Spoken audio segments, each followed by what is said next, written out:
Selamat datang di channel Simar Imam. Sembari mendengarkan tinggalkan like dan komentarnya bosku. Jangan lupa pasang headset kalian. Siapkan kopi dan camilan. Lupakan pahitnya kehidupan. Mari kita dengarkan sambil rebahan. Penembak jitu terbaik. Bab 1069. Desir-desir. Sisik ular piton putih itu tiba-tiba berdiri, lalu melesat ke udara, menyerang Yanyu Fejian seperti bayangan pedang yang memenuhi langit. Terdengar suara logam yang saling bertautan, dan pedang terbang Yanyu berhasil menembus penyumbatan sisik ular. Sayangnya tusukan pedangnya sedikit meleset, hanya menyisakan bekas darah di punggung ular tersebut dan tidak terlalu merusak bagian vital ular piton putih tersebut. Ngomel. Ular piton putih itu mengeluarkan tangisan yang tidak menyenangkan, seolah-olah sedang kesakitan. Segera setelah itu, gema terdengar dari bagian pulau yang lebih dalam, disertai suara gemuruh. Ups. Lian diam-diam mengatakan sesuatu yang buruk dan menyadari bahwa ular piton putih itu meminta bantuan. Dilihat dari suaranya, yang merespon pastilah seekor ular piton, dan kekuatannya jauh lebih besar daripada ular piton putih. Diperkirakan ular piton lainnya sedang mundur atau terkena semacam batasan dan tidak bisa langsung datang, namun suara yang menggelegar menandakan bahwa ular piton lainnya sedang menerobos batasan tersebut. Waktu hampir habis, kalau tidak kita akan mendapat masalah begitu bala bantuan ular piton putih tiba. Lian terbang, dan bola api yang terbungkus jaringan listrik muncul di telapak tangan kanannya. Bola api ini adalah api petir yang dimurnikan oleh api merah Liefeng. Adapun kekuatannya, ini pertama kalinya Lian menggunakannya. Lian menggunakan kecepatan teleportasi untuk mencapai ular piton putih tersebut, lalu menembakkannya dengan api petir di tangannya. Terdengar suara, ledakan, yang keras, benar-benar seperti guntur dari jarak 9 langit, menghantam ular piton putih itu langsung dalam jarak 7 inci. Debu ada di mana-mana, dan ular piton putih itu bahkan tidak sempat berteriak, ia langsung terbungkus api.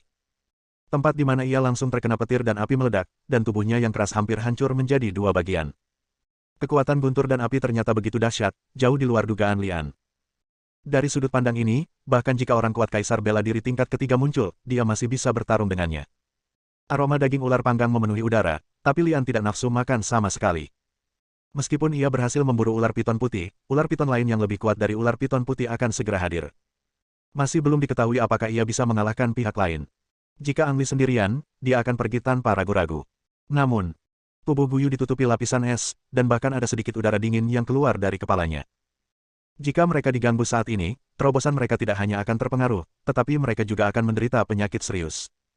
Bahkan jika kekuatan mereka turun, akan lebih sulit lagi untuk menerobos ke alam kekaisaran. Setelah ragu-ragu, Lian memutuskan untuk tinggal dan melindungi Guyu. Adapun orang kuat lainnya yang akan tiba, dia bisa bertahan selama dia bisa. Belum terlambat untuk pergi jika dia benar-benar tidak bisa bertahan. Wu Liuqi mengeluarkan belati dan berjalan ke tubuh ular piton putih, mengulurkan tangannya untuk membelai api pada ular tersebut, lalu mengeluarkan isi perut ular piton putih tersebut dan mengeluarkan ramuan dalam seukuran kepalan tangan. Tuan, ini ramuan ular. Hanya ular yang telah memasuki alam kekaisaran yang dapat menghasilkan ramuan ini. Ini adalah tonik yang hebat. Ada senyuman masam di wajah Lian. Bahkan saat ini, Wu Liuqi masih memikirkan tentang pil ular. Lian tidak tahu seberapa tinggi budidaya Wu Liuqi. Namun, setelah menghabiskan beberapa hari bersama Wu Liuqi, Lian juga menemukan sesuatu. Budidaya Wu Liuqi yang sebenarnya pasti berada di atas alam suci. Sayangnya, budidayanya terbatas dan tidak dapat menjamin bahwa ia akan selalu dapat mengerahkan kekuatannya di atas alam suci. Terkadang Wu Liuqi dapat mempertahankan kekuatan serangan dari alam kekaisaran, namun terkadang tingkat budidayanya akan turun di bawah alam kekaisaran. Inilah sebabnya ketika Lian pertama kali bertemu Wu Liuqi, tingkat budidayanya belum mencapai alam Wuzong.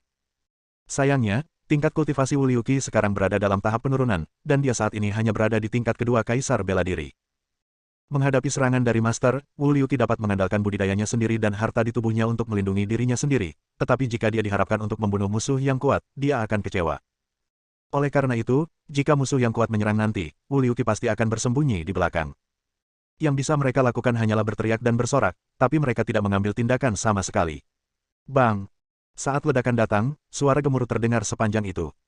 Wajah Lian menjadi sedikit gelap, dan dia menyadari bahwa rekan ular piton putih itu telah melarikan diri dan menyerang di sini dengan seluruh kekuatannya. Saat ini, Guyu masih dalam masa kritis terobosan dan tidak bisa bangkit dan pergi. Lian menggelengkan kepalanya dan menghela nafas secara diam-diam, lalu terbang untuk berdiri di sisi lain Guyu, menghalangi jalan penyerang yang datang.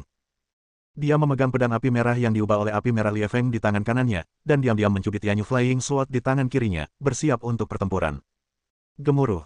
Rasanya seperti tank raksasa mendekat. Pohon-pohon tinggi tumbang, puing-puing berterbangan kemana-mana, dan bahkan tanah bergetar. Segera, Lian melihat musuhnya, seekor ular piton hitam. Tubuh ular piton hitam di depan saya beberapa kali lebih besar dari ular piton putih asli, panjangnya hampir 30 meter, dan melingkar seperti bukit. Baca versi bebas kesalahan di 69 book bar. 6 sama dengan 9 plus book garis bawah bar memulai debut novel ini. Selain tubuhnya, yang benar-benar mengejutkan Lian adalah kultivasi lawannya. Alam sub suci. Lian terkejut. Pihak lain memancarkan aura yang mirip dengan orang suci, dan kekuatannya sangat dekat dengan orang suci. Bisa dibayangkan ular piton hitam tersebut sebelumnya tidak keluar karena sedang mengasingkan diri untuk melakukan terobosan, namun karena permintaan bantuan ular piton putih, ia meninggalkan pengasingan lebih awal dan tidak benar-benar memasuki alam suci. Meski begitu, budidaya Black Piton bukanlah sesuatu yang bisa ditandingi oleh Lian. Uliuki tampak sedikit terkejut setelah melihat ular piton hitam itu, dan diam-diam menyuruh Lian untuk tidak berkelahi, yang terbaik adalah mencari kesempatan untuk melarikan diri. Itu adalah alam sub suci, bagaimana cara melarikan diri? Tidak mungkin untuk melarikan diri saat ini, dan satu-satunya cara adalah bertarung dengan lawan. Sekalipun sebutir telur menabrak batu, Anda tidak bisa hanya berdiri dan menunggu kematian. Begitu ular piton hitam melihat mayat di tanah, matanya menjadi merah, dan tubuhnya memancarkan aura pembunuh yang kuat. Siapa yang membunuh selir kesayanganku? Bela aku. Ular piton hitam mengucapkan kata-kata manusia dan menyebut dirinya raja. Kamu adalah seorang kultivator atribut api, dan kamulah yang membakar selir kesayanganku sampai mati. Mata ular piton hitam itu tertuju pada Lian, lalu berjalan ke arah Wu Liuqi dan Guyu. Kamu benar-benar meminum ramuan ular selir kesayanganku. Dan gadis ini, aura jiwa es di tubuhnya begitu kuat, dia mencuri buah jiwa es selir kesayanganku. Ya, itu bagus. Kalian benar-benar berani membunuh selir kesayanganku di wilayahku. Aku akan menghilangkan mayat kalian. Petik 2. Sekarang setelah semuanya dikatakan, bagaimana mungkin ada ruang untuk relaksasi? Menghadapi pria kuat yang kekuatannya jauh melebihi miliknya, yang bisa dilakukan Lian hanyalah menyerang terlebih dahulu, menggunakan pedang terbang bulan api di tangannya untuk menyerang ular piton hitam itu. Kapan? Pedang terbang Yan Yue menghantam ular piton hitam itu, menimbulkan suara benturan logam, tapi tidak melukainya sama sekali. Tingkat budidaya alam sub suci begitu luar biasa sehingga bahkan pedang terbang Yan Yue tidak dapat melukai lawannya. Hati Lian mencelos. Bab 1070. Manusia bodoh, kamu berani melawan raja ini, kamu mempertaruhkan nyawamu. Ular piton hitam itu meraung dengan marah, mengeluarkan energi jahat dan mengayunkan pedangnya ke arah Yan Yu. Lian sedikit gemetar di dalam hatinya, roh jahat itu bahkan belum menyentuh pedang bulan terbang, dan pedang bulan terbang mulai bergetar, dan hampir kehilangan kontak dengan Lian. Apakah ini baik-baik saja? Jika pedang terbang Yan Yu diambil oleh lawan, Lian akan kehilangan senjata besar dan akibatnya efektivitas tempurnya akan rusak. Panggilan. Sinar api terbang keluar dari telapak tangan kanan Lian dan mengenai pedang terbang Yan Yu terlebih dahulu, memaksanya mundur. Dengan jentikan pergelangan tangannya, Lian menyingkirkan pedang terbang Yan Yu. Yan Yu Feijian tidak tersesat, tapi hatinya tidak rileks sama sekali. Dia menatap ular piton hitam itu dan memikirkan bagaimana cara menghadapinya. Jelas tidak mungkin mengalahkan orang kuat di alam sub suci dengan kekuatan saat ini, jadi satu-satunya cara adalah melarikan diri. Tubuh Guyu sedikit gemetar, dan udara sedingin es yang keluar dari tubuhnya menjadi semakin kuat. Apakah dia bisa menerobos atau tidak bergantung pada momen ini? Sehat. Lian menghela nafas secara diam-diam, membalikkan tangan kirinya, dan ada pil ular yang masih memancarkan kehangatan di tangannya. Dia berteriak pada ular piton hitam itu, apakah ular putih kecil itu istrimu? Kemampuan bertarungnya benar-benar sampah, tapi rasanya dari ramuan ular ini tidak salah lagi. Jika saya mendapat kesempatan, saya akan merebus ular putih kecil itu menjadi sup ular. Nak, apa katamu? Ular piton hitam itu dibuat kesal oleh Lian, apalagi setelah melihat Lian menelan pil ular piton putih itu di depan umum, amarahnya langsung tertuju ke keningnya, dan hendak meledak dalam sekejap. Ledakan. Ular piton hitam itu mengangkat ekornya lalu menurunkannya, memecahkan tanah. Kemudian ia membuka mulutnya dan menyerang Lian, mencoba menelan Lian dalam satu gigitan. Melihat tujuannya tercapai, Lian menggunakan kekuatan teleportasinya untuk menghindari serangan ular piton hitam, dan sekali lagi memprovokasi, ular hitam kecil, jangan bangga, aku akan menelan pil ularmu sebentar lagi dan membiarkanmu berhubungan seks dengan ular putih kecil. Bagaimana dengan sepasang bebek Mandarin yang bernasib sama? Dan kulit hitam itu bagus untuk dijadikan baju besi, aku juga menginginkannya. Petik 2. Mencari kematian. Ular piton hitam itu mengayunkan ekornya ke arah Lian. Panggilan. Sayap elang terbentuk dari punggung Lian dan terbang langsung ke langit dengan mengepakkannya. Aku di sini, ular hitam kecil, kejar aku. Berhenti untukku. Ular piton hitam itu mengangkat kepalanya dan mengeluarkan ledakan energi jahat hitam, tetapi gagal mengenai Lian, ia menjadi marah dan mengejarnya sambil menggoyangkan tubuhnya. Angli terbang di udara, dan ular piton hitam itu merangkak di tanah. Awalnya, Lian mengira selama dia tidak menyentuh tanah, dia tidak akan terluka oleh ular piton hitam itu. Bagaimanapun, pihak lain tidak bisa menyerangnya di udara. Segera, Angli menyadari bahwa segala sesuatunya tidak sesederhana itu. Pertama-tama, mari kita bicara tentang kecepatan. Kecepatan alam Yaseng sangat luar biasa, bahkan lebih cepat dari kecepatan terbang Lian. Oleh karena itu, mustahil bagi Ang Li untuk menang berdasarkan kecepatan, dan melarikan diri menjadi sangat sulit. Kedua, sisik ular piton hitam dapat digunakan sebagai senjata tersembunyi seperti ular piton putih. Jika hanya ada satu bagian, Lian masih dapat menggunakan kekuatan teleportasinya untuk menghindarinya, tetapi jika jumlahnya terlalu banyak, itu tidak akan berhasil. Ah! Lian terkena sepotong baju besi bersisik, dan terdapat luka yang cukup dalam hingga ke tulang punggungnya, yang hampir merusak sayapnya. Faktanya, Lian telah menghindari titik vital sebanyak mungkin, jika tidak, timbangan akan membelahnya menjadi dua. Itu adalah serangan tingkat sub-sage. Bahkan jika tubuh tiran iblis Lian Vo telah berkembang sepenuhnya, dia masih tidak dapat memblokir serangan sub-sage. Cedera itu memperlambat gerakan Lian, dan ular piton hitam itu mengambil kesempatan itu untuk menyapu dengan ekor ularnya. Mesin ini jelas lebih kuat dari serangan skala. Jika terkena, bagaimana bisa bertahan? Dalam keputusasaan, Lian hanya bisa menggunakan nomor bayangan Yanjia, menciptakan lusinan bayangan dalam sekejap untuk membingungkan ular piton hitam itu. Hah, trik kecil yang luar biasa. Ular piton hitam itu mendengus dengan nada menghina, dan ekornya lebih cepat, membawa gelombang angin jahat. Engah. Alis Lian menegang, sebuah klon tidak benar-benar tersentuh oleh ekor ular itu, ia hanya tersapu oleh angin jahat. Apakah ini baik-baik saja? Sambil memikirkannya, Lian memiliki bola api yang berkedip-kedip di tangannya, yang merupakan Lei Mi yang dimurnikan dari api Phoenix merah. Belum lama ini, Lian juga menggunakan trik ini untuk membunuh ular piton putih, namun dia tidak tahu seberapa efektif trik tersebut terhadap ular piton hitam tersebut.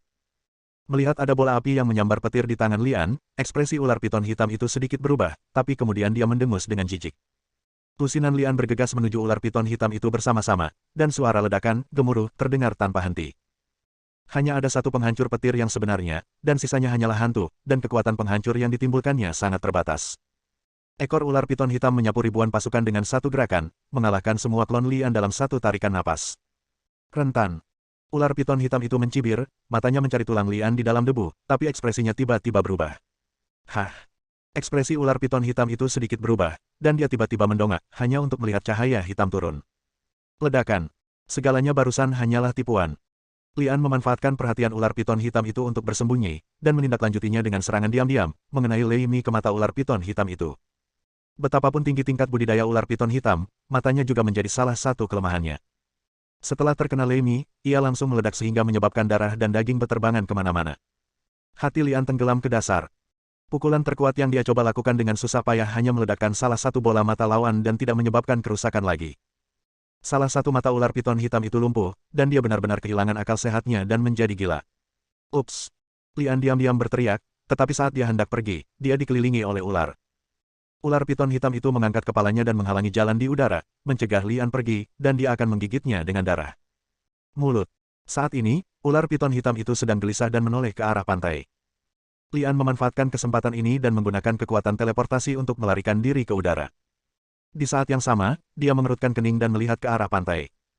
Tidak hanya ular piton hitam yang merasakannya, Lian juga bisa merasakan momentum dahsyat bergerak menuju pantai dengan kecepatan yang mengkhawatirkan. Orang kuat di alam suci. Lian diam-diam berpikir, kulit kepalanya akan meledak.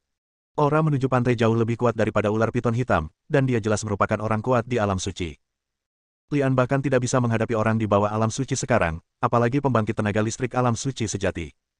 Biasanya setiap orang yang kuat memiliki ruang lingkup kegiatannya masing-masing.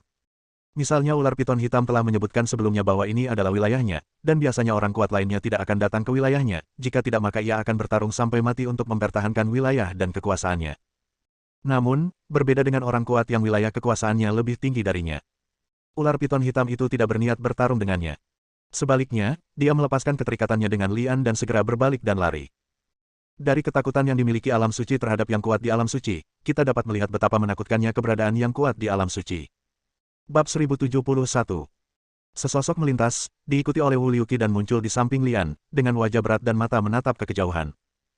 Hampir di saat yang sama, sosok mungil lainnya berdiri di dahan pohon yang menjulang tinggi, memegang pedang es di tangannya, bergoyang tertiup angin, dan menatap ke kejauhan dengan ekspresi berat yang sama. Lian melirik sosok mungil ini, memaksakan senyum dan berkata, "Selamat." Sosok yang memegang pedang es itu tidak lain adalah Guyu, yang baru saja melewati level tersebut. Di bawah perlindungan Lian, dia akhirnya berhasil menembus belenggu dan memasuki kaisar bela diri tingkat kedua. "Terima kasih." Guyu berkata penuh syukur, mengetahui jika bukan karena Lian, dia pasti sudah memasuki perut ular dan menjadi makanan, apalagi menerobos belenggu. "Apakah aku salah?" "Saya harap Anda salah." Lian menunjukkan senyuman masam. Guyu mengerutkan kening dan melanjutkan, lalu apa yang masih kita lakukan di sini? Mengapa kita tidak segera melarikan diri? Wu Liuqi juga berkata saat ini, Tuan, saya akan memblokirnya untuk Anda. Cepat keluar dari sini. Lian menggelengkan kepalanya, mengetahui bahwa pihak lain belum ingin menyerang mereka, jika tidak, dengan kekuatan alam suci, dia akan tiba dan membunuh mereka bertiga. Dengan tingkat kultivasi Lian saat ini, mustahil untuk lepas dari tangan orang kuat di alam suci. Guyu juga mengetahui hal ini, dengan ekspresi ketidakberdayaan di wajahnya. Berpikir bahwa dia baru saja menerobos ke Kaisar Bela Diri tingkat kedua dan akan mati di tangan orang kuat di alam suci, ini benar-benar tipuan takdir. Mungkin, dia tidak bermaksud jahat. Lian berkata dengan suara yang dalam, sekarang dia hanya bisa berharap pihak lain tidak memiliki niat buruk dan hanya lewat, jadi dia bisa mengabaikan mereka bertiga dan pergi. Jika pihak lain benar-benar lewat, selama Lian dan yang lainnya berdiri diam, orang kuat di alam suci tidak akan repot-repot menyerang tiga alam Kaisar. Sayangnya, pihak lain sepertinya tidak hanya lewat, tapi lebih seperti dia sedang mencari mereka bertiga dan bergerak ke arah ini. Ukuran pembangkit tenaga listrik Saint Realm ini sangat mencengangkan, seperti gunung yang bergerak. Tanah bergetar dengan setiap langkah yang diambilnya, seolah-olah pulau tak dikenal ini akan tenggelam kapan saja, meninggalkan jejak yang dalam. Hah! Wajah berat Lian tiba-tiba menjadi rileks. Apa, kamu mengenalinya? Guyu bertanya setelah menyadari perubahan Lian. Lian mengangguk dan berkata, saya pernah bertemu dengannya sekali. Dia memiliki hubungan yang baik dengan teman saya yang lain. Jadi kita tidak harus mati di sini. Guyu juga menunjukkan kegembiraan di wajahnya. Lian menjawab, jika dia masih mengenali saya, maka kita tidak perlu mati di sini. Bagus sekali. Kata Guyu dan sekali lagi mengalihkan perhatiannya ke orang kuat di alam suci. Itu adalah kura-kura raksasa yang belum pernah dilihat Guyu sebelumnya. Begitu dia berbicara, kura-kura raksasa itu mendatangi Lian dan yang lainnya. Guisun, apakah mereka yang menyelamatkanmu? Tanya kura-kura raksasa. Bayangan penyu melompat dari punggung penyu raksasa. Apakah itu kamu? Guyu berseru kaget. Kura-kura seukuran tutup panci ini adalah kura-kura yang mereka selamatkan dari mulut Pterosaurus sebelumnya. Kura-kura kecil itu terlihat sangat bersemangat. Ia tidak dapat berbicara, namun dari tindakannya tidak sulit untuk menebak bahwa ia muncul lagi untuk membalas budi. Lian juga berteriak keras saat ini, saudara penyu, apakah kamu tidak mengenali saya?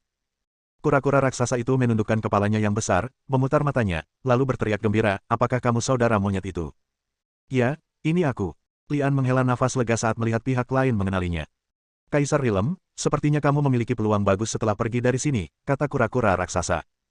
Lian tersenyum masam dan berkata, hanya saja dibandingkan dengan Brother Turtle, peluangku masih jauh tertinggal. Kura-kura raksasa menggelengkan kepalanya dan berkata, itu berbeda. Peluang di dunia luar lebih buruk daripada di segitiga setan. Ini adalah kesempatan luar biasa bagi Anda untuk memiliki tingkat budidaya kaisar di dunia luar. Saya mampu menerobos ke alam suci bukan hanya karena banyaknya peluang di sini, tetapi juga karena perubahan dalam beberapa bulan terakhir. Jika Anda tetap tinggal di sini, saya yakin peluang Anda masih lebih baik daripada saya, dan kemungkinan besar Anda akan menjadi orang pertama yang menerobos ke alam suci. Di atas alam suci, Lian tercengang ketika mendengar ini. Tingkat kultivasinya saat ini baru saja memasuki alam kekaisaran. Bahkan alam suci tidak dapat dicapai olehnya sekarang. Ngomong-ngomong, monyetnya juga sudah kembali. Kata kura-kura raksasa itu tiba-tiba. Apa, kamu bilang King Kong juga ada di sini? Lian bertanya tanpa diduga. Meskipun King Kong bukan manusia, dia dan King Kong adalah teman dekat hidup dan mati, dan hubungan mereka sangat dalam. Baca versi bebas kesalahan di 69 book bar. 6 sama dengan 9 plus book garis bawah bar memulai debut novel ini. Kura-kura raksasa menjawab, iya. Monyet itu kembali setelah perubahan dunia. Meski sedikit terlambat, peluangnya tidak kecil. Sekarang dia mundur untuk menerobos ke alam suci. King Kong sedang menerobos ke alam suci. Lian kembali terkejut saat mendengar hal ini. Anda pasti tahu bahwa kultivasi King Kong sebelumnya jauh lebih rendah dari miliknya, dan dia mulai menerobos alam suci dalam waktu yang begitu singkat, yang menunjukkan bahwa peluang di sini memang ada di mana-mana. Titik. Sepertinya bukan masalah bagiku untuk menerobos ke alam suci di sini. Kura-kura raksasa itu sepertinya telah membaca pikiran Lian, lalu menghela nafas dan berkata, saudaraku, jika kamu datang ke sini pada awal perubahan dunia, kamu mungkin bisa mendapatkan bagian dari kue tersebut, dan setidaknya mencapai alam suci sepertiku. Sayang sekali Anda datang terlambat, dan peluang di sini pada dasarnya telah dibagi oleh yang kuat. Apa? Lian tercengang. Dia datang ke sini untuk mencari peluang, tetapi dia mendapat berita seperti itu secara tiba-tiba.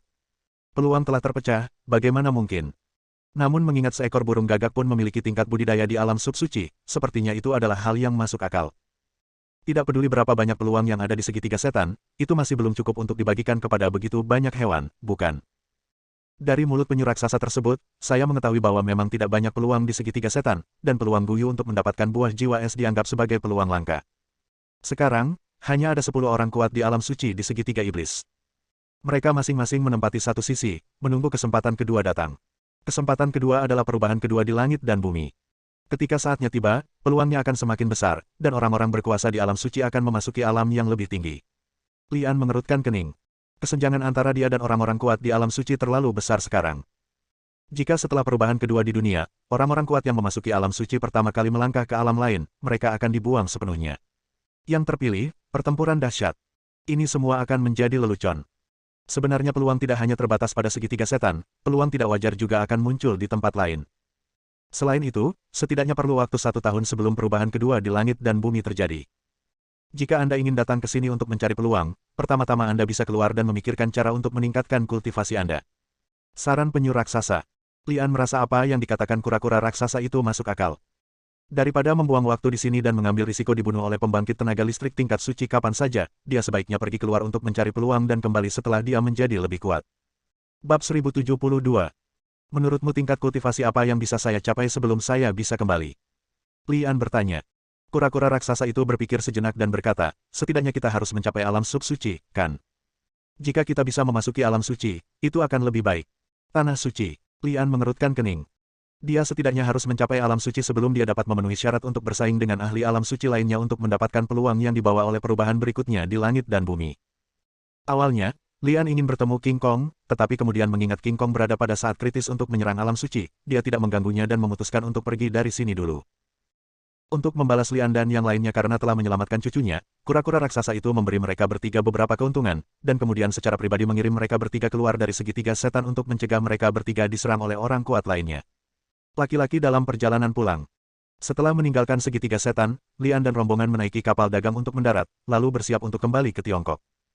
Kembali ke Tiongkok adalah sesuatu yang telah diputuskan Lian sebelum datang ke segitiga setan.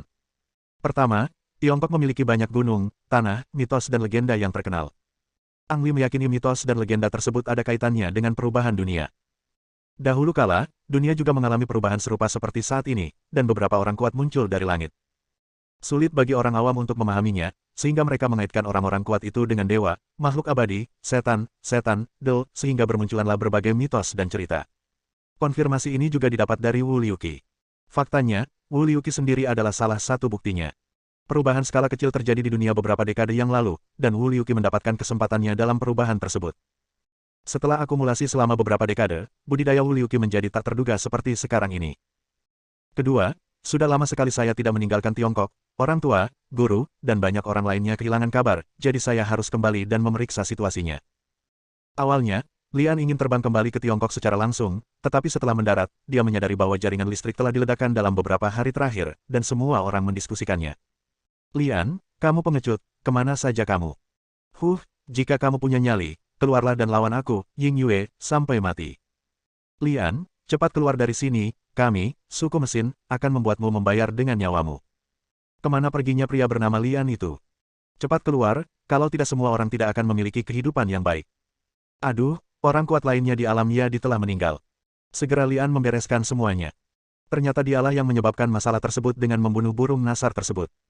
Ying Yue ingin bunuh diri, jadi dia mendominasi istana pulau, mengaku sebagai raja pulau yang baru, dan mengancam dunia luar bahwa jika Lian tidak keluar, mereka akan memburu manusia yang kuat dalam sehari. Hingga hari ini, 5 ahli alam Yadi telah tewas di bawah cengkeraman Ying Yue. Adapun suku mekanik, meskipun mereka tidak secara terang-terangan menempati tempat manapun, mereka akan muncul dari waktu ke waktu dan meneriakkan beberapa patah kata, bernyanyi dan minum bersama Ying Yue. Hal ini menyebabkan gangguan yang begitu besar, dan Ang Li merasa harus kembali ke negara kepulauan untuk menanganinya terlebih dahulu. Selain itu, Gu Yu juga bersikeras untuk kembali ke negara kepulauan. Meskipun dia mengatakan dia menyerahkan posisinya sebagai raja pulau, dia tidak akan pernah membiarkan binatang buas mendominasi negara pulau. Itu akan merupakan penghinaan terhadap kemanusiaan. Akibatnya, Lian dan rombongan mengubah rute dan terbang ke negara kepulauan tersebut. Dapat dikatakan bahwa penduduk negara kepulauan itu sekarang berada dalam kesulitan, dan semua orang hidup dalam kesulitan. Ying Yue tidak hanya memasuki istana pulau dan memproklamirkan dirinya sebagai kaisar, tetapi juga membawa masuk anak dan cucu elangnya.